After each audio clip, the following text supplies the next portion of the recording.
저급하고 정치 편향적인 인터넷 댓글 수천 건을 단 사실이 드러나서 법복을 벗은 이영한 전 수원지법 부장판사. 그를 둘러싼 논란이 계속되고 있습니다.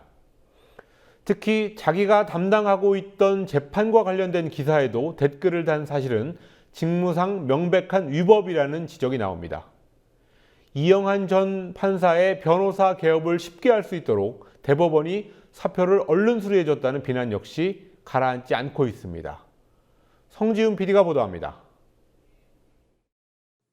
지난 2011년 이정열 창원지법 부장판사는 자신의 페이스북에 이명박 전 대통령을 풍자한 가까새끼 짬뽕 이미지를 올려 법원장으로부터 징계를 받은 후 사직했습니다.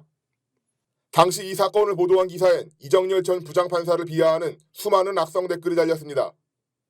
그 댓글 중엔 이영한 전 수원지법 부장판사가 쓴 것도 있었습니다. 이정열 전 판사는 어제 이영한 전 판사를 명예훼손 등의 혐의로 고소했습니다.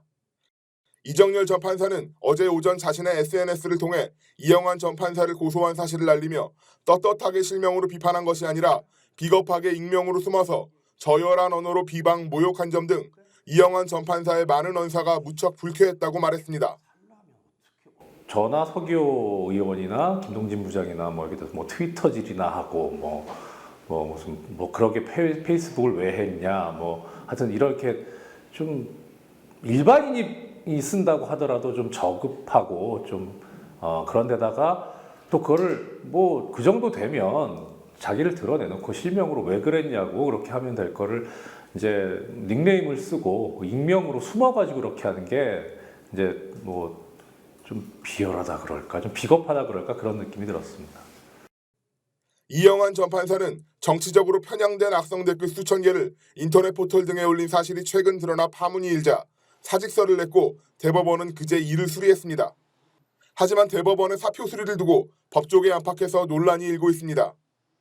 이영한 전 판사는 징계를 받지 않고 사표가 수리돼 퇴직 후에도 별다른 제재 없이 곧바로 변호사 활동을 할 수 있습니다. 대법원은 이영한 전 부장판사가 편향되고 부적절한 댓글을 쓴 사실이 알려진 결과 맡고 있는 재판의 공정성과 신뢰마저 의심받고 있기 때문에 계속 법관 신분을 유지하게 하는 것이 재판의 공정성과 신뢰에 문제가 된다고 사표 수리의 이유를 밝혔습니다. 하지만 이를 두고 대법원의 제19 감싸기라는 비판이 나옵니다. 대법원은 이영한 전 판사의 행동이 개인적인 행동이고 익명으로 글을 작성해 법관의 신분을 노출시키지 않았기 때문에 직무상 위법한 행위가 아니라는 입장입니다. 하지만 법조계에선 법관 징계법에 따라 법관의 품위를 손상하거나 법원의 위신을 떨어뜨린 경우 징계 사유에 해당하기 때문에 대법원장이 혐의를 갖고 사실조사에 나서면 징계도 가능한 일이라는 지적이 나옵니다. 특히 이영한 전 판사가 자신이 맡고 있는 재판이나 영장 발부와 관련된 댓글로 의견을 드러낸 것은 명확한 직무상 위법 행위라는 지적도 있습니다. 어쨌든 자기 판결에 대해서 댓글 쓴 거는 직무상 위법행위라고 봐야 되는 거고요. 그 외에 또 뭐 직무상 위법행위만 지금 징계를 할 수 있는 게 아니라 판사로서의 품위 유지 의무도 징계 대상이죠. 그러니까 그거에 의하면 다 징계 사유가 해당되는 거죠. 새정치민주연합의 서영교 의원 역시 어제 국회 브리핑을 통해 법원이 국민의 공정성과 신뢰성을 회복하기 위해서는 징계위원회를 열어 이영한 전 판사를 업무에서 배제하고 징계 절차를 밟은 뒤 사표 수리를 나중에 해도 된다고 지적했습니다. 이정열 전 판사 역시 자신의 고소는 이영한 전 판사만이 아닌 대법원에 대한 문제 제기라고 말했습니다. 자신이 이명박 전 대통령을 풍자하는 이미지를 SNS에 올려 경고를 받은 경우와는 사뭇 다른 대응이라는 지적입니다.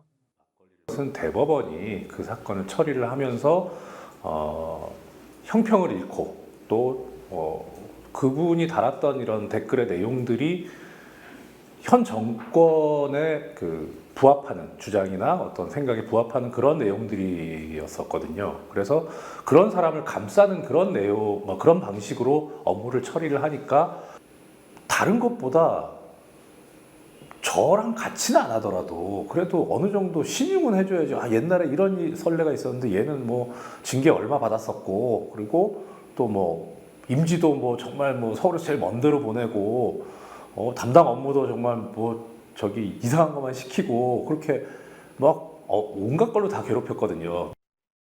하지만 한쪽에선 이영환 전 판사의 사표를 수리하는 것이 오히려 적절한 대응이었다는 주장도 있습니다.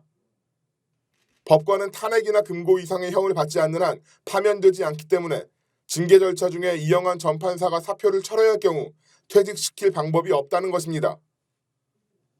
하지만 이 같은 주장에 대해서도 이정열 전 판사와 이재화 변호사는 모두 대법원의 결정을 옹호하기 위한 말장난에 불과하다고 반박했습니다. 징계 절차를 모두 밟은 후에 사표를 수리할 수도 있고 이정열 전 판사의 고소에 의한 재판 결과에 따라 파면도 가능해질 수 있기 때문입니다. 국민TV 뉴스 성지훈입니다.